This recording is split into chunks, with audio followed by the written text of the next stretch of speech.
Dr. Donald Hohman, orthopedic surgeon with the Texas Orthopedic Associates in Dallas, Texas. I'm a board-certified, fellowship-trained joint replacement surgeon. I specialize in joint replacements of the hip and the knee.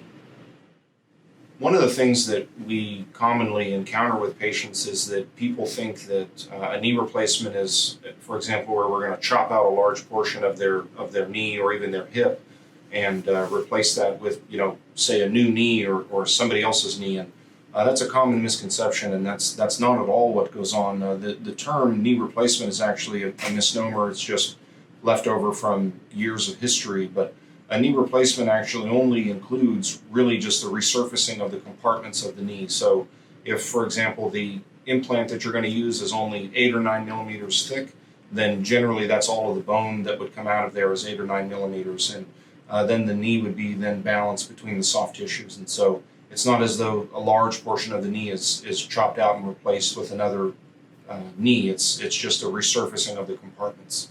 The same is true with the hip. So it's not as though we cut out the hip and implant somebody else's hip or really a large apparatus that takes the space. It's really just opening up, taking out the parts that are worn and diseased, and a resurfacing of the worn rough areas to get you a nice smooth surface on there that functions well.